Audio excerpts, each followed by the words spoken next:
Bonjour à toutes et à tous, j'espère que vous allez bien. Il y a 2 ans, sur cette chaîne, j'avais présenté les toutes premières cartes crypto et j'avais fait une analyse en présentant celles que je trouvais plus intéressantes. Aujourd'hui, les choses ont changé, il y a des nouveaux arrivants sur le marché, il y a également des structures qui ont changé les bonus et les différentes options qu'ils laissaient à leurs utilisateurs. Alors aujourd'hui, on fait un update et on refait le point sur les meilleures cartes crypto.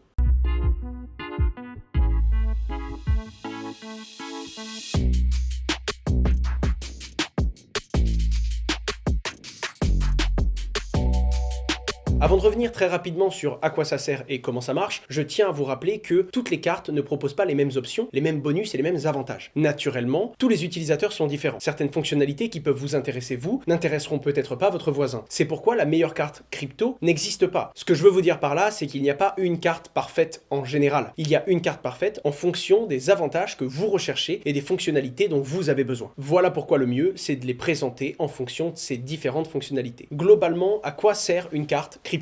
Et c'est donc par ça qu'on va commencer cette vidéo, comment choisir sa carte crypto.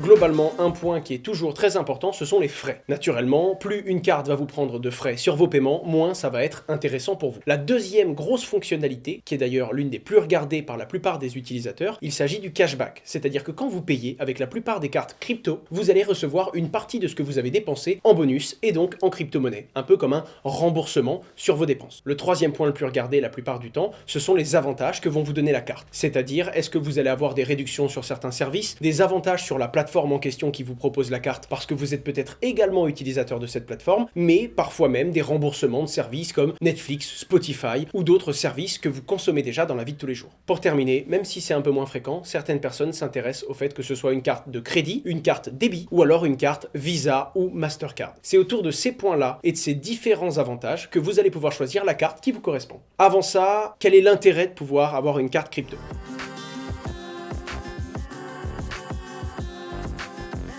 Globalement, si vous n'avez pas de crypto-monnaie et que vous n'utilisez pas de crypto-monnaie, ça ne va pas vous servir. Ça permet premièrement de dépenser ces différentes crypto-monnaies partout. C'est-à-dire qu'à partir du moment où vous avez une carte Visa ou Mastercard, même si vous allez dans un commerce qui n'accepte pas les crypto-monnaies, il accepte naturellement les paiements par carte. Et vous allez pouvoir vous dépenser de la crypto-monnaie et avoir un dialogue économique avec une personne qui, elle, n'avait pas installé de logiciel pour accepter et recevoir directement de la crypto. Ensuite, ça peut vous permettre d'en dépenser plusieurs. La plupart des cartes ne proposent pas une seule crypto-monnaie, mais bel et bien un panel de 5, des fois 7, des fois 10 crypto-monnaies que vous allez pouvoir mettre sur votre compte pour alimenter votre carte. Les bonus et le cashback sont souvent plus forts que dans une banque traditionnelle parce que c'est la crypto-monnaie et qu'on peut facilement donner des avantages et des bonus à ses utilisateurs. Et les cartes sont très souvent internationales pour couvrir un maximum de zones et donc vous allez avoir sans surcharge la plupart du temps un système qui vous permettra de payer aussi bien en Europe qu'aux États-Unis ou en Asie par exemple. Juste avant de venir sur le tableau comparatif, il y a également quelques inconvénients à avoir en tête. Le plus gros inconvénient de tous, c'est le fait qu'un paiement par carte est techniquement un fait générateur d'impôts. C'est-à-dire que quand vous réalisez un paiement par carte crypto, c'est comme si vous faisiez un change de crypto vers de l'euro pour réaliser votre paiement. Techniquement, comme la loi le prévoit, c'est comme si vous aviez fait un change de crypto vers une monnaie fiat et donc vous êtes censé calculer quelle est la plus-value que vous avez générée en crypto-monnaie et payer l'impôt sur cette plus-value. Évidemment, ce n'est pas réalisable. Autant vous dire que faire un recalcul complet de la plus-value que vous avez générée à chaque paiement, ce n'est même pas possible de le déclarer correctement aux impôts. Malgré tout, il existe des solutions comme Waltio qui vous permettent de calculer votre plus-value globale, combien est-ce que vous avez dépensé par carte pour payer votre plus-value, si tant est que vous avez fait de la plus-value dans le monde des crypto-monnaies. C'est ce point-là qui est encore très flou légalement et qui fait que beaucoup de gens ont peur d'utiliser des cartes de paiement crypto. Quoi qu'il en soit, si jamais vous avez l'habitude de les utiliser, à partir du moment où votre quitus moral est respecté et que vous avez conscience, si c'est de la plus-value, que vous avez à payer 30% d'impôt sur vos dépenses, gardez-le en tête et prévoyez cette ressource au cas où le fisc viendrait à vous la demander. Je dois vous avouer que je rencontre énormément de gens qui ne se posent pas du tout cette question et qui ne s'en préoccupent pas, mais ma position n'est pas de vous dire quoi faire, au contraire de vous expliquer qu'est-ce que la loi prévoit techniquement pour vous.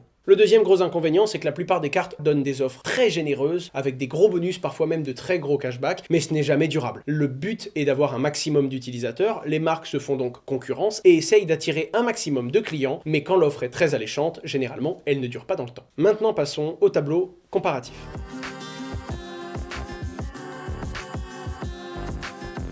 Quand j'ai présenté cette vidéo la première fois, j'avais énormément recommandé Wirex, que je ne recommande plus, notamment de par ses très hauts frais. De la même façon, Binance venait d'arriver et Crypto.com était à l'époque en tête. Dans ce tableau, je vous ai mis un comparatif des cartes les plus utilisées de par mes différents sondages sur mes différents réseaux sociaux. Encore une fois, je ferai quelques mentions honorables parce qu'il y a des cartes un petit peu différentes qui peuvent vous séduire de par ce qu'elles proposent, mais également la façon dont elles vous permettent de payer. Toutes les cartes que je vais vous présenter sont dans la description. S'il y a une affiliation et un avantage pour vous, je le précise entre parenthèses avec tous les détails. Dans ce tableau, vous pourrez choisir la carte qui vous correspond le mieux. Vous avez le détail si vous pouvez payer en euros ou en crypto directement, parce que sur certaines plateformes, vous devez changer la crypto-monnaie en euros pour pouvoir payer. Quand il y a marqué que vous pouvez payer en crypto, c'est-à-dire que la crypto va se changer au moment de votre paiement. Tant que vous n'avez pas payé, vous conservez donc de la crypto-monnaie avec un prix qui varie sur votre compte. Le cashback va évoluer en fonction de certaines conditions. Par exemple, Binance va vous donner un cashback différent en fonction du nombre de BNB que vous allez garder sur votre compte Binance. Pareil pour Crypto.com, qui ne vous donnera pas exactement les mêmes limites de paiement et les mêmes avantages si vous avez bloqué un certain nombre de tokens CRO sur votre plateforme. Pour faire très simple, la plupart des plateformes vont donner des avantages par palier qui vont être de plus en plus gros en fonction du nombre de crypto-monnaies de la plateforme que vous décidez d'acheter et de conserver à vos risques et périls, parce que la crypto-monnaie peut prendre ou perdre de la valeur, mais comme vous investissez dans la crypto-monnaie de la dite plateforme, elle vous donne des avantages de paiement. D'ailleurs, je vais vous mettre un deuxième tableau comparatif dans la description. En effet, vous avez le tableau comparatif avec les différentes fonctionnalités que je suis en train de vous énumérer, mais vous ne pouvez pas vraiment savoir comment avoir le meilleur cashback. C'est bien beau de dire qu'une plateforme peut vous offrir 8% de cashback comme Binance, mais si vous regardez combien d'euros vous devez investir pour pouvoir avoir 8%, vous vous rendrez compte que ce n'est pas forcément atteignable. C'est pourquoi je vous donnerai également dans la suite de cette vidéo les 2-3 plateformes les plus intéressantes selon moi en fonction d'un critère donné. Vous avez également le détail des frais. La plupart du temps, c'est 0% pour un paiement en euros ou entre 1 à 2% quand vous allez changer de la crypto-monnaie pour pouvoir payer en euros. Vous avez également les plafonds qui peuvent être importants, surtout dans les toutes premières offres, les moins chères, voire même quand les cartes sont gratuites. Il y a des fois des limites qui sont relativement basses, surtout dans les distributeurs de cash, ce qui est pour le coup normal. D'autres avantages qui vont varier d'une plateforme à une autre, comme par exemple Binance qui propose une carte virtuelle avant même d'avoir la carte physique, ou encore Crypto.com qui a été bien connu pour offrir Spotify, voire Spotify, Netflix et même Amazon Prime dans certains niveaux de paliers de récompense. Attention malgré tout, le marché a évolué, les crypto-monnaies ont perdu un petit peu de valeur et cette offre qui avait pour but d'attirer beaucoup de clients est maintenant limitée dans le temps et ne durera pas très longtemps. Faites donc très attention à ces avantages, ils sont intéressants mais la plupart du temps éphémères. La plupart des cashbacks sont plafonnés en fonction de votre niveau, c'est-à-dire que même si vous avez un certain pourcentage de cashback, vous ne pouvez pas générer une plus-value infinie sur des dépenses. À partir d'un certain montant, ce sera bloqué et vous ne pourrez pas avoir plus de remboursement. Ça fait partie des inconvénients qu'on vous a détaillés sur différentes plateformes. Pour le coup, cet inconvénient-là touche la plupart des plateformes et celles qui ne l'ont pas encore implémenté ne devraient pas trop tarder à le faire. D'ailleurs, le fait que les crypto-monnaies perdent un petit peu de valeur est pour moi une très bonne chose pour le marché. Ça nous a permis de voir justement quel service arrivait à maintenir les avantages qu'il avait promis et quel service a dû revenir sur ses positions et retirer des avantages qui étaient pourtant promis aux premiers investisseurs sur ces cartes. Vous vous en doutez bien, je n'utilise pas 25 cartes de paiement crypto tous les jours. Il se peut que vous connaissiez mieux certains services que moi. N'hésitez pas à m'en faire part en commentaire. Je remonterai les plus pertinents et ceux qui ont un point de vue différent du mien afin que quelqu'un qui regarde cette vidéo puisse aller se renseigner et obtenir une réflexion encore plus large dans l'espace commentaire. N'hésitez pas par exemple à dire ce que vous adorez sur une certaine carte mais ce que vous n'aimez pas, les avantages et les différents inconvénients qui vous ont séduit. Juste avant de vous donner ma position et mes favoris, quelques mentions honorables et surtout les réponses de la communauté.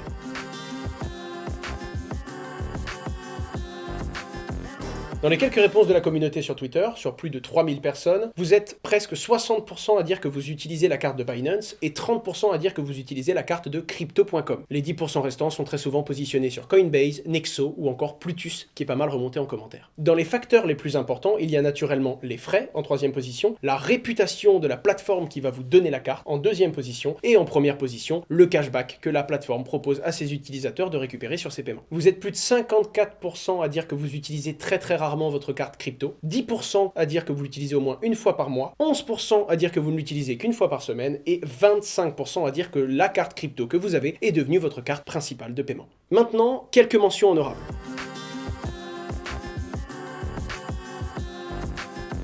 En plus d'FTX, grosse plateforme d'exchange comme Binance qui va proposer sa carte bientôt, Ledger s'apprête également à proposer une carte de paiement. Pour ceux qui ne connaissent pas du tout, Ledger propose des hardware wallets qui permettent de sécuriser leurs crypto-monnaies. C'est le leader mondial qui est français et qui vous proposera de dépenser vos crypto-monnaies directement logées sur votre compte et donc votre clé privée on-chain. On peut également parler de Monolith qui est un service de paiement décentralisé et qui va vous permettre de dépenser des crypto-monnaies qui se trouvent actuellement sur la blockchain et non pas sur une plateforme centralisée comme la plupart d'entre elles. On se doit dois citer WireX, qui est toujours l'un des géants, mais qui de par ses frais n'est plus dans mes recommandations. Ou alors Wiggle, moins connu que les autres services, mais qui est un provider français. Je me dois également de mentionner Revolut. Pour moi, ce n'est pas vraiment une carte crypto, parce que ce n'est pas des crypto-monnaies que vous avez sur votre compte, ce sont des indices qui ont les mêmes valeurs et qui vont être changés au moment de votre paiement. En tout cas, pour beaucoup de gens, Revolut est une carte crypto, je me devais donc de vous le mentionner. Une toute dernière qui n'est pas dans la crypto-monnaie, mais il y a également la carte Veracash, qui vous permet d'acheter de l'or en ligne et de réaliser des paiements avec une carte Mastercard. Quand vous réalisez votre paiement, ça va changer les grammes d'or qu'il y a sur votre compte en euros.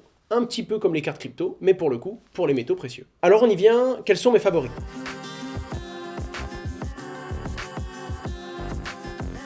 Eh bien globalement, pour les paiements de tous les jours, mon choix se porte sur Binance, pour deux raisons. Premièrement, ils ont très peu de frais, il y a les bonus de base, de cashback, on peut déposer plusieurs crypto-monnaies, mais surtout c'est l'une des plateformes les plus exposées. C'est-à-dire que quelle que soit l'évolution du marché de la carte de paiement à l'avenir, Binance étant surexposé, devra toujours prendre en compte la concurrence et proposer un service dans la norme de ce qui se fait de mieux dans le marché. Comme c'est en plus une plateforme que j'utilise, ça faisait sens d'avoir la carte crypto de la plateforme que j'utilise la plupart du temps. Ça évoluera peut-être quand d'autres exchanges proposeront leur carte, aujourd'hui c'est celle que j'utilise le plus fréquemment. Crypto.com est un service que j'utilisais beaucoup, mais je me suis rendu compte que comme j'utilisais un peu moins la plateforme d'échange Crypto.com, je me suis mis à utiliser un petit peu moins la carte également. Si ce qui vous intéresse c'est uniquement le cashback, il faudrait vous intéresser à la plateforme Plutus. Plutus propose dès le premier niveau 3% de cashback sur vos paiements. Ce qui est intéressant puisque sur Binance ou encore sur Crypto.com, vous devez bloquer un certain nombre de tokens. Pour avoir 2% de cashback sur Binance, ça vous coûtera un BNB. Vous n'avez pas à le payer, attention, vous devez le détenir sur la plateforme, à peu près 300 €. Et si vous voulez passer à 3% de cashback, il faudra multiplier par 10 ce montant en bloquant à peu près 3000 € de crypto. Sur Crypto.com, à peu près même ordre de grandeur, vous avez encore une fois tous les détails dans le tableau dans la description.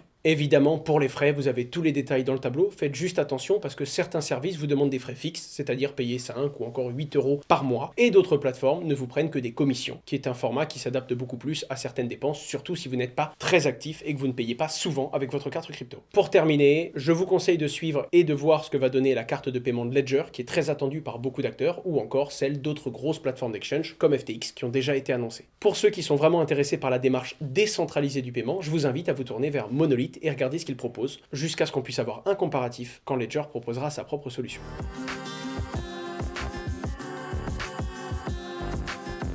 J'espère vraiment que cette vidéo vous a plu et vous a permis d'y voir un petit peu plus clair pour que vous puissiez prendre votre décision. Faites malgré tout attention parce que comme je vous l'ai dit, c'est quand même des petits paramètres. Si vous réalisez beaucoup de paiements, ces petits paramètres peuvent être très importants, mais si c'est occasionnel, ça ne changera pas tout. Le plus important pour vous sera donc l'accessibilité et ce sera donc une carte sur laquelle vous pouvez assez facilement accéder à vos crypto-monnaies, réaliser des échanges et moi je m'en suis rendu compte. Même quand il y a une nouvelle carte ou avec un nouveau bonus, ça reste un service de paiement. On ne recrée pas un nouveau compte toutes les semaines, on remet pas son identité sur une nouvelle plateforme juste pour avoir un bonus éphémère. Essayez donc de vous tourner vers une plateforme que vous utilisez régulièrement et avec laquelle vous comptez faire un bon bout de chemin parce que vous n'en changerez pas tous les jours. Je compte sur votre avis en commentaire et également sur le fait que vous alliez appuyer sur le bouton s'abonner pour suivre mes vidéos. Il y en a une nouvelle par semaine et également sur le petit pouce bleu. Ça m'aide à référencer la vidéo, ça donne plus de visibilité sur mon travail et ça me donne envie d'y aller toujours plus fort. C'était Asher et on se dit à la semaine prochaine. Au revoir.